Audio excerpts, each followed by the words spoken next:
فہد صاحب کراچی سے، میں نے اپنے دوست کے ساتھ مزاربت کی ہے، 10 لاکھ روپے دیے گئے بھائی، ابھی سے بتا دوں، ہم نے یہ طے کیا تھا کہ انویسٹمنٹ میری ہوگی اور کام وہ کرے گا، ایک دھیلے کا نہیں کرے گا کیونکہ سارے پیسے آپ کے ہیں۔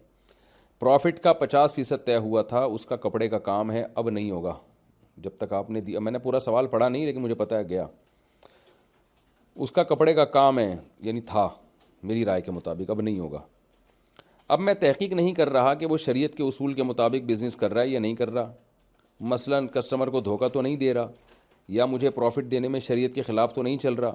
اب مجھے پوچھنا یہ ہے کہ میرے لیے پروفٹ لینا جائز ہے یا نہیں۔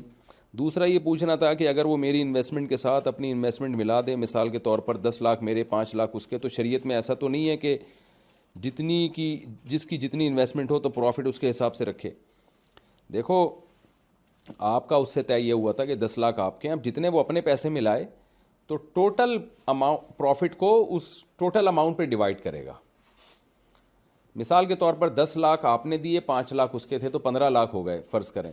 اب جو بھی پروفٹ ہو رہا ہے نا اس کو ڈیوائڈ کر دے گا وہ 15 لاکھ پہ، تو پتہ چل جائے گا جی 1 لاکھ پہ کتنا پروفٹ ہوا اور 10 لاکھ پہ کتنا پروفٹ ہوا۔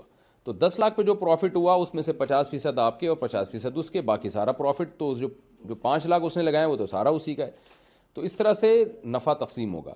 اب جب آپ نے اس کو اعتماد کر کے پیسے دے دیے، اب جب وہ اگر آپ سے کہہ رہا ہے کہ جی اتنا پروفٹ ہوا تو آپ مان لیں اس کی بات، اس سے یہ بھی بتا دیں بھائی حساب تو دکھاؤ نا، کتنے کا مال خریدا کتنے کا بیچا۔ تو یہ لوگ کیسی بات ہے کہ حساب ہی نہیں رکھا ہوا اس نے، تو یہ 2 نمبری ہی ہوتی ہے ایسی چیزوں میں۔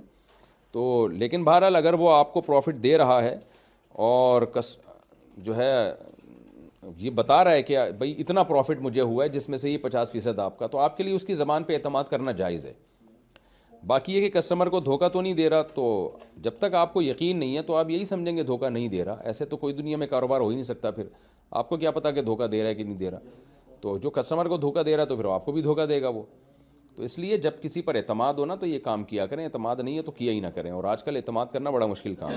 لیکن ویسے میں آپ کو رپورٹ پیش کر رہا ہوں کہ ایسے لاکھوں میں کوئی 2-4 ہی ہوتے ہیں جو آج کل ایماندار ہیں، دوسرے کے پیسے پہ کوئی بھی آپ کو کما کے نہیں دے گا، تو کسی طرح نکلواؤ اپنے پیسے وہاں سے۔